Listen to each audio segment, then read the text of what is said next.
ಹಾಗೆ ಸಂಪರ್ಕದಲ್ಲಿರಿ. ರಾಘವ್ ಅವರೇ, ನಮ್ಮ ಜೊತೆ ವಿಧಿವಿಜ್ಞಾನ ತಜ್ಞರಾಗಿರ್ತಕ್ಕಂಥ ಡಾಕ್ಟರ್ ಮಹಾಬಲ್ ಶೆಟ್ಟಿ ಅವರಿದ್ದಾರೆ. ಮಹಾಬಲ್ ಶೆಟ್ಟಿ ಅವರೇ, ನಮಸ್ಕಾರ. ಈಗ 6ನೇ ಪಾಯಿಂಟ್ ಅಲ್ಲಿ ಒಂದಷ್ಟು ಮೂಳೆಗಳು ಸಿಕ್ಕಿದೆ ಅನ್ನೋದನ್ನ ಬಿಟ್ರೆ ಇವತ್ತು 9ನೇ ಪಾಯಿಂಟ್ ವರೆಗೂ ಬೇರೆ ಏನೂ ಸಿಕ್ಕಿಲ್ಲ. ನಾಳೆ 10, 11, 12, 13ರಲ್ಲೂ ಏನೂ ಸಿಗದಿದ್ದರೆ ಏನು, ಅಥವಾ ಇನ್ನೂ ಒಂದು ಶವನೋ 2 ಶವದ ಮೂಳೆಗಳೋ ಸಿಕ್ಕಿದರೆ ಶವದ ಮೂಳೆಗಳು ಲಭ್ಯವಾಗಿವೆ ಅನ್ನೋ ಆಧಾರದ ಮೇಲೆ ಇದು ಕೊಲೆ ಆಗಿದೆ ಮತ್ತು ಇಲ್ಲಿ ಅತ್ಯಾಚಾರ ದೌರ್ಜನ್ಯಗಳಾಗಿದೆ ಅನ್ನೋದನ್ನೆಲ್ಲ ಹೇಳಲಿಕ್ಕಾಗತ್ತಾ?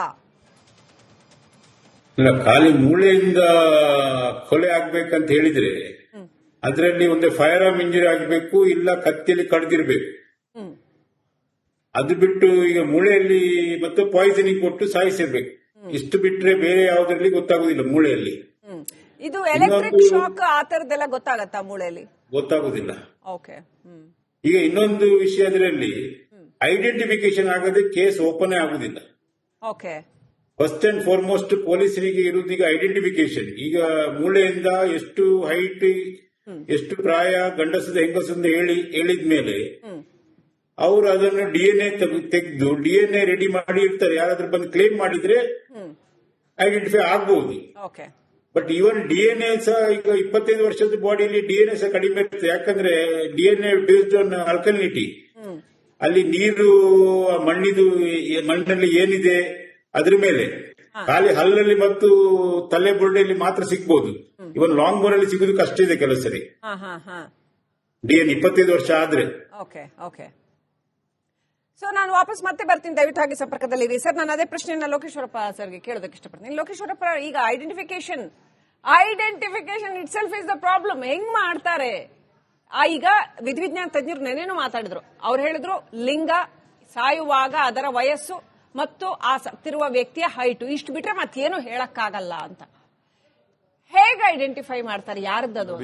ಹಿಂದೆ ಮಾಜರ್ಗಳು ಮಾಡಿ ಪೊಲೀಸು ಆಫ್ಟರ್ ಏನೆಲ್ಲ ಪ್ರೊಸೀಜರ್ ಆಗಿ ಆ ಸತ್ತಂತ ವ್ಯಕ್ತಿ ಐಡೆಂಟಿಫಿಕೇಶನ್ಗೆ ಅವತ್ತೇ ಎಲ್ಲ ಪ್ರಯತ್ನ ಮಾಡಿ ಇದು ಅಪರಿಚಿತ ಶವ ಅಂತ ಹೇಳಿ ಮಣ್ಣು ಮಾಡೋದು ಅವತ್ತಿಗೆನೆ. ಇಲ್ದಿದ್ರೆ ಯಾರಾದ್ರೂ ವಾರಸುದಾರರು ಬಂದ್ರೆ ಅವ್ರಿಗೆ ಹ್ಯಾಂಡ್ ಓವರ್ ಮಾಡ್ತಿದ್ರು.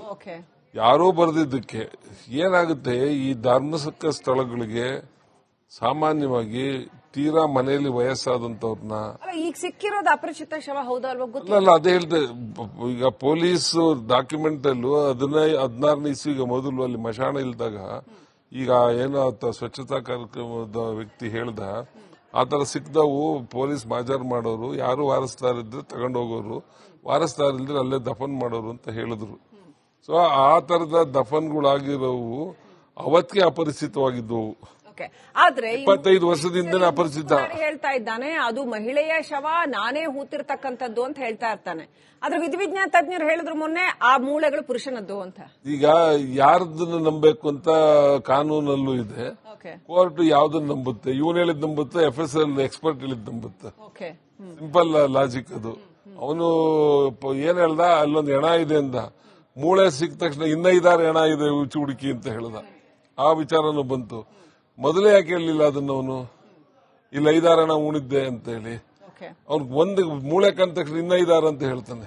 ಮತ್ತೆ ಈಗಲೂ ಅಲ್ಲಿ ಗಂಡು ಹೆಣ್ಣು ಅನ್ನೋದು ಒಂದು. ಫಸ್ಟ್ ಏನ್ ಮಾಡ್ತಾರೆ, ಯಾವುದೇ ಮೂಳೆ ಸಿಕ್ಲಿ ಅದು ಮನುಷ್ಯರ್ದ ಪ್ರಾಣಿದ ಅಂತ ಫಸ್ಟ್ ಪಾಯಿಂಟ್. ಅದಾದ್ಮೇಲೆ ಗಂಡಸ್ದ ಹೆಂಗಸ್ದ ಅಂತ ನೆಕ್ಸ್ಟ್ ಪಾಯಿಂಟ್. ಅದಾದ್ಮೇಲೆ ಏಜ್ ಎಷ್ಟು, ಆ ವ್ಯಕ್ತಿಯ ಹೈಟ್ ಎಷ್ಟು, ಇದೆಲ್ಲದು ಅಸೆಸ್ ಮಾಡಕ್ ಪಾಸಿಬಿಲಿಟಿ ಇದೆ. ಈಗೇನು ಸಿಕ್ಕಿದೆ ಅಲ್ಲಿ ಮೂಳೆ, ತಲೆ ಬುಲ್ಡೆ, ಚೂರು, ಪಂಜರ, ಅದು ಎಲ್ಲ ಒಬ್ಬೇ ವ್ಯಕ್ತಿದ ಅಂತ ಇನ್ನು ಫೈನಲ್ ಆಗಿಲ್ಲ. ಅದು ಒಂದೇ ವ್ಯಕ್ತಿದ ಅನ್ನೋದು ಫೈನಲ್ ಆಗಿಲ್ಲ ಇನ್ನು. ಅದೆಲ್ಲ ಕ್ಲಿಯರ್ ಆಗ್ಬೇಕಲ್ಲಿ. ಇದಕ್ಕೆ ಒಂದಕ್ಕೆ ಇಷ್ಟೊಂದು ಟೈಮ್ ತಗೊಂಡಿದೆ. ಈಗ 13ರಲ್ಲಿ 10 ಆಗಿದೆ ಇವತ್ತಿಗೆ. ಕ್ಲಿಯರ್ ಆಯ್ತು ಅಂತ ಇಟ್ಕೊಳ್ಳಿ, ಉದಾಹರಣೆ ಕ್ಲಿಯರ್ ಆಯ್ತು. ಆದ್ರೂ ಫಸ್ಟ್ ಅವ್ರು ಹೇಳ್ದಾಗೆ ನಾವು ಎಲ್ಲರೂ ಹೇಳೋದು, ಫಸ್ಟ್ ಐಡೆಂಟಿಫೈ ಆಗ್ಬೇಕು ಯಾರು ಈ ವ್ಯಕ್ತಿ ಅಂತ. ಹೇಗೆ ಪೊಲೀಸ್ ನಮ್ಮಲ್ಲಿ ಪಾಸಿಬಿಲಿಟಿ ಇರೋದು ಸೂಪರ್ ಇಂಪೋಸ್ ಮಾಡ್ತೀವಿ. ಅದು ಬುರುಡೆ ಏನಾದ್ರು ಫುಲ್ ಇದ್ರೆ ಸೂಪರ್ ಇಂಪೋಸ್ ಮಾಡಿ ಒಂದು ಚಿತ್ರ ಸಿಗುತ್ತೆ. ಅದ್ರ ಮೇಲೆ ಪಬ್ಲಿಕೇಶನ್ ಆಗುತ್ತೆ. ಎಲ್ಲಾ ಸ್ಟೇಷನ್ ನಲ್ಲಿರೋ ಮಿಸ್ಸಿಂಗ್ ಕಂಪ್ಲೇಂಟ್ಸ್ ತಗೊಂಡು ಅಲ್ಲಿರೋ ಫೋಟೋಗಳಿಗೆ ಇದನ್ನ ಟ್ಯಾಲಿ ಮಾಡ್ತಾರೆ. ಯಾವ್ದಾರ ಟ್ಯಾಲಿ ಆಗೋದಿದ್ರೆ ಆ ವ್ಯಕ್ತಿ ಕರೆಸಿ ಇದಕ್ಕೆ DNA ಟೆಸ್ಟ್ಗೆ ಟ್ರೈ ಮಾಡ್ತಾರೆ. DNA ಮಾಡಕ್ಕೂ ಈಗ ಹೇಳಿದ್ರಲ್ಲ 25 ವರ್ಷ ಬೋನ್ ಮ್ಯಾರೋದೊಳಗೆ ಏನು ಬ್ಲಡ್ ಟ್ರೇಸಸ್ ಇರುತ್ತೆ ಅದ್ರ ಮೇಲೂ ಮಾಡೋ ಚಾನ್ಸ್ ಇರುತ್ತೆ. ಆದ್ರೆ ಅವರು ಹೇಳಿದ ಪಾಯಿಂಟ್ ಕರೆಕ್ಟ್, ಬ್ರೈನ್ ಅಲ್ಲಿ ಮತ್ತೆ ಹಲ್ಲಲ್ಲಿ ಮಾತ್ರ ಸಾಧ್ಯತೆ ಇರುತ್ತೆ ಅಂತ. ಒಂದ್ ಸಮಯ ಅಲ್ಲೂ ಸಿಕ್ಲಿಲ್ಲ ಅಂದ್ರೆ ಯಾವುದೇ ಕಾರಣಕ್ಕೂ ಟ್ರೇಸ್ ಮಾಡಕ್ ಆಗಲ್ಲ. ಅಂಡ್ ಎಷ್ಟು ವರ್ಷದ ಶವ ಅದು ಅಂತಾನೂ ಗೊತ್ತಾಗುತ್ತಲ್ಲ. ಈಗ 20 ಏಜ್ ಗೊತ್ತಾಗುತ್ತೆ, ಬೋನ್ ಎಷ್ಟು ವಯಸ್ಸಾಗಿತ್ತು ಅಷ್ಟು ಗೊತ್ತಾಗುತ್ತೆ. ಎಷ್ಟು ವರ್ಷ ಆಗಿದೆ ಅದು ಗೊತ್ತಾಗಲ್ಲ, ಅದು ಗೊತ್ತಾಗೋದು ಕಷ್ಟ. ಯಾವ ಇಯರ್ ಮಿಸ್ ಆಗಿದ್ರು ಏನು ಗೊತ್ತಾಗ. ಹಾಗೆ ಸಂಪರ್ಕದಲ್ಲಿರಿ ರಾಘವ್ ಅವರೇ, ನಮ್ ಜೊತೆ ವಿಧಿವಿಜ್ಞಾನ ತಜ್ಞರಾಗಿರ್ತಕ್ಕಂಥ ಡಾಕ್ಟರ್ ಮಹಾಬಲ್ ಶೆಟ್ಟಿ ಅವರಿದ್ದಾರೆ. ಮಹಾಬಲ್ ಶೆಟ್ಟಿ ಅವರೇ ನಮಸ್ಕಾರ. ಈಗ 6ನೇ ಪಾಯಿಂಟ್ ಅಲ್ಲಿ ಒಂದಷ್ಟು ಮೂಳೆಗಳು ಸಿಕ್ಕಿದೆ ಅನ್ನೋದನ್ನ ಬಿಟ್ರೆ ಇವತ್ತು 9ನೇ ಪಾಯಿಂಟ್ ವರೆಗೂ ಬೇರೆ ಏನೂ ಸಿಕ್ಕಿಲ್ಲ. ನಾಳೆ 10, 11, 12, 13ರಲ್ಲೂ ಏನೂ ಸಿಗದಿದ್ದರೆ ಏನು, ಅಥವಾ ಇನ್ನೂ ಒಂದು ಶವನೋ 2 ಶವದ ಮೂಳೆಗಳೋ ಸಿಕ್ಕಿದರೆ ಶವದ ಮೂಳೆಗಳು ಲಭ್ಯವಾಗಿವೆ ಅನ್ನೋ ಆಧಾರದ ಮೇಲೆ ಇದು ಕೊಲೆ ಆಗಿದೆ ಮತ್ತು ಇಲ್ಲಿ ಅತ್ಯಾಚಾರ ದೌರ್ಜನ್ಯಗಳಾಗಿದೆ ಅನ್ನೋದನ್ನೆಲ್ಲ ಹೇಳಲಿಕ್ಕಾಗತ್ತಾ? ಇಲ್ಲ, ಖಾಲಿ ಮೂಳೆಯಿಂದ ಕೊಲೆ ಆಗ್ಬೇಕಂತ ಹೇಳಿದ್ರೆ ಅದರಲ್ಲಿ ಒಂದು ಫೈರ್ ಆರ್ಮ್ ಇಂಜರಿ ಆಗಬೇಕು, ಇಲ್ಲ ಕತ್ತಿಯಲ್ಲಿ ಕಡ್ದಿರ್ಬೇಕು. ಅದು ಬಿಟ್ಟು ಈಗ ಮೂಳೆಯಲ್ಲಿ ಮತ್ತು ಪಾಯ್ಸನಿಂಗ್ ಕೊಟ್ಟು ಸಾಯಿಸಿರ್ಬೇಕು. ಇಷ್ಟು ಬಿಟ್ರೆ ಬೇರೆ ಯಾವುದರಲ್ಲಿ ಗೊತ್ತಾಗುದಿಲ್ಲ. ಮೂಳೆಯಲ್ಲಿ ಇದು ಎಲೆಕ್ಟ್ರಿಕ್ ಶಾಕ್ ಆ ತರದೆಲ್ಲ ಗೊತ್ತಾಗತ್ತಾ? ಮೂಳೆಯಲ್ಲಿ ಗೊತ್ತಾಗುದಿಲ್ಲ.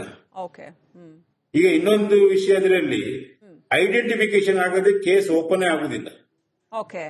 ಫಸ್ಟ್ ಅಂಡ್ ಫಾರ್ಮೋಸ್ಟ್ ಪೊಲೀಸರಿಗೆ ಇರುವುದು ಈಗ ಐಡೆಂಟಿಫಿಕೇಶನ್. ಈಗ ಮೂಳೆಯಿಂದ ಎಷ್ಟು ಹೈಟ್, ಎಷ್ಟು ಪ್ರಾಯ, ಗಂಡಸದ ಹೆಂಗಸದ ಹೇಳಿದ್ಮೇಲೆ ಅವರು ಅದನ್ನು DNA ತೆಗೆದು DNA ರೆಡಿ ಮಾಡಿ ಇರ್ತಾರೆ. ಯಾರಾದ್ರೂ ಬಂದು ಕ್ಲೇಮ್ ಮಾಡಿದ್ರೆ ಐಡೆಂಟಿಫೈ ಆಗಬಹುದು.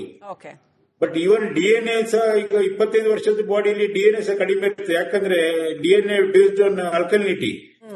ಅಲ್ಲಿ ನೀರು, ಮಣ್ಣಿನಲ್ಲಿ ಏನಿದೆ ಅದ್ರ ಮೇಲೆ, ಖಾಲಿ ಹಲ್ಲಲ್ಲಿ ಮತ್ತು ತಲೆ ಬುರುಡೆಯಲ್ಲಿ ಮಾತ್ರ ಸಿಗ್ಬಹುದು.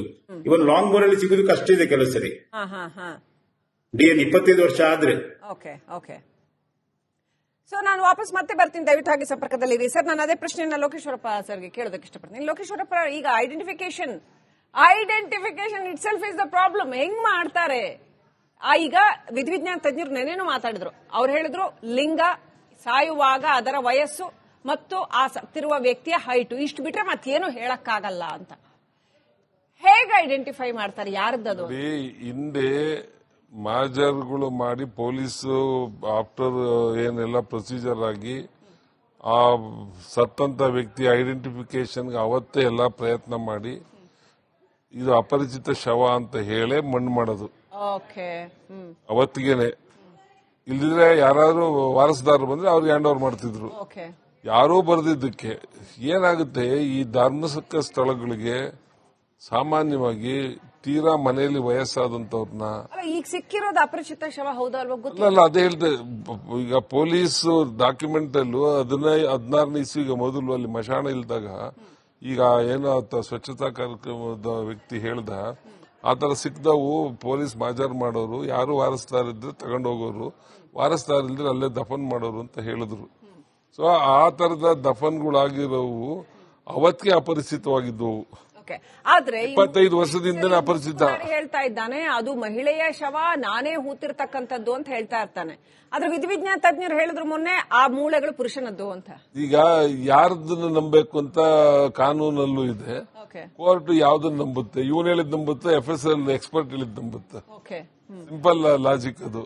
ಅವನು ಏನ್ ಹೇಳ್ದ, ಅಲ್ಲೊಂದು ಹೆಣ ಇದೆ ಅಂದ, ಮೂಳೆ ಸಿಕ್ಕ ತಕ್ಷಣ 5 ಹೆಣ ಇದೆ ಹುಡುಕಿ ಅಂತ ಹೇಳ್ದ. ಆ ವಿಚಾರನೂ ಬಂತು. ಮೊದಲೇ ಯಾಕೆ ಹೇಳಲಿಲ್ಲ ಅದನ್ನ ಅವನು?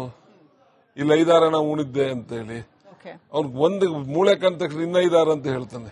ಮತ್ತೆ ಈಗಲೂ ಅಲ್ಲಿ ಗಂಡು ಹೆಣ್ಣು ಅನ್ನೋದು ಒಂದು. ಫಸ್ಟ್ ಏನ್ ಮಾಡ್ತಾರೆ, ಯಾವುದೇ ಮೂಳೆ ಸಿಕ್ಲಿ ಅದು ಮನುಷ್ಯದ ಪ್ರಾಣಿದ ಅಂತ ಫಸ್ಟ್ ಪಾಯಿಂಟ್. ಅದಾದ್ಮೇಲೆ ಗಂಡಸ್ದ ಹೆಂಗಸ್ದ ಅಂತ ನೆಕ್ಸ್ಟ್ ಪಾಯಿಂಟ್. ಅದಾದ್ಮೇಲೆ ಏಜ್ ಎಷ್ಟು, ಆ ವ್ಯಕ್ತಿಯ ಹೈಟ್ ಎಷ್ಟು, ಇದೆಲ್ಲದು ಅಸೆಸ್ ಮಾಡಕ್ ಪಾಸಿಬಿಲಿಟಿ ಇದೆ. ಈಗೇನು ಸಿಕ್ಕಿದೆ ಅಲ್ಲಿ ಮೂಳೆ, ತಲೆ ಬುಲ್ಡೆ, ಚೂರು, ಪಂಜರ, ಅದು ಎಲ್ಲ ಒಬ್ಬೇ ವ್ಯಕ್ತಿದ ಅಂತ ಇನ್ನು ಫೈನಲ್ ಆಗಿಲ್ಲ. ಅದು ಒಂದೇ ವ್ಯಕ್ತಿ ಅನ್ನೋದು ಫೈನಲ್ ಆಗಿಲ್ಲ ಇನ್ನು, ಅದೆಲ್ಲ ಕ್ಲಿಯರ್ ಆಗ್ಬೇಕಲ್ಲಿ. ಇದಕ್ಕೆ ಒಂದಕ್ಕೆ ಇಷ್ಟೊಂದು ಟೈಮ್ ತಗೊಂಡಿದೆ. ಈಗ 13ರಲ್ಲಿ 10 ಆಗಿದೆ ಇವತ್ತಿಗೆ. ಕ್ಲಿಯರ್ ಆಯ್ತು ಅಂತ ಇಟ್ಕೊಳ್ಳಿ, ಉದಾಹರಣೆ ಕ್ಲಿಯರ್ ಆಯ್ತು. ಆದ್ರೂ ಫಸ್ಟ್ ಅವ್ರು ಹೇಳ್ದಾಗೆ ನಾವು ಎಲ್ಲರೂ ಹೇಳೋದು ಫಸ್ಟ್ ಐಡೆಂಟಿಫೈ ಆಗ್ಬೇಕು ಯಾರು ಈ ವ್ಯಕ್ತಿ ಅಂತ. ಹೇಗೆ ಪೊಲೀಸ್ ಹೇಗೆ ನಮ್ಮಲ್ಲಿ ಪಾಸಿಬಿಲಿಟಿ ಇರೋದು ಸೂಪರ್ ಇಂಪೋಸ್ ಮಾಡ್ತೀವಿ. ಅದು ಬುರುಡೆ ಏನಾದ್ರು ಫುಲ್ ಇದ್ರೆ ಸೂಪರ್ ಇಂಪೋಸ್ ಮಾಡಿ ಒಂದು ಚಿತ್ರ ಸಿಗುತ್ತೆ, ಅದ್ರ ಮೇಲೆ ಪಬ್ಲಿಕೇಶನ್ ಆಗುತ್ತೆ. ಎಲ್ಲಾ ಸ್ಟೇಷನ್ ನಲ್ಲಿರೋ ಮಿಸ್ಸಿಂಗ್ ಕಂಪ್ಲೇಂಟ್ಸ್ ತಗೊಂಡು ಅಲ್ಲಿರೋ ಫೋಟೋಗಳಿಗೆ ಇದನ್ನ ಟ್ಯಾಲಿ ಮಾಡ್ತಾರೆ. ಯಾವ್ದಾರ ಟ್ಯಾಲಿ ಆಗೋದಿದ್ರೆ ಆ ವ್ಯಕ್ತಿ ಕರೆಸಿ ಇದಕ್ಕೆ DNA ಟೆಸ್ಟ್ಗೆ ಟ್ರೈ ಮಾಡ್ತಾರೆ. DNA ಮಾಡಕ್ಕೂ ಈಗ ಹೇಳಿದ್ರಲ್ಲ 25 ಬೋನ್ ಮ್ಯಾರೋದ್ರೊಳಗೆ ಏನು ಬ್ಲಡ್ ಟ್ರೇಸಸ್ ಇರುತ್ತೆ, ಅದ್ರ ಮೇಲೂ ಮಾಡೋ ಚಾನ್ಸ್ ಇರುತ್ತೆ. ಆದ್ರೆ ಅವರು ಹೇಳಿದ ಪಾಯಿಂಟ್ ಕರೆಕ್ಟ್, ಬ್ರೈನ್ ಅಲ್ಲಿ ಮತ್ತೆ ಹಲ್ಲಲ್ಲಿ ಮಾತ್ರ ಸಾಧ್ಯತೆ ಇರುತ್ತೆ ಅಂತ. ಒಂದ್ ಸಮಯ ಅಲ್ಲೂ ಸಿಕ್ಲಿಲ್ಲ ಅಂದ್ರೆ ಯಾವುದೇ ಕಾರಣಕ್ಕೂ ಟ್ರೇಸ್ ಮಾಡಕ್ ಆಗಲ್ಲ. ಎಷ್ಟು ವರ್ಷದ ಶವ ಅದು ಅಂತಾನೂ ಗೊತ್ತಾಗುತ್ತಲ್ಲ. ಈಗ 20 ಏಜ್ ಗೊತ್ತಾಗುತ್ತೆ, ಬೋನ್ ಎಷ್ಟು ವಯಸ್ಸಾಗಿತ್ತು ಅಷ್ಟು ಗೊತ್ತಾಗುತ್ತೆ. ಎಷ್ಟು ವರ್ಷ ಆಗಿದೆ ಅದು ಗೊತ್ತಾಗಲ್ಲ, ಅದು ಗೊತ್ತಾಗೋದು ಕಷ್ಟ. ಯಾವ ಇಯರ್ ಮಿಸ್ ಆಗಿದ್ರು ಏನು ಗೊತ್ತಾಗಲ್ಲ.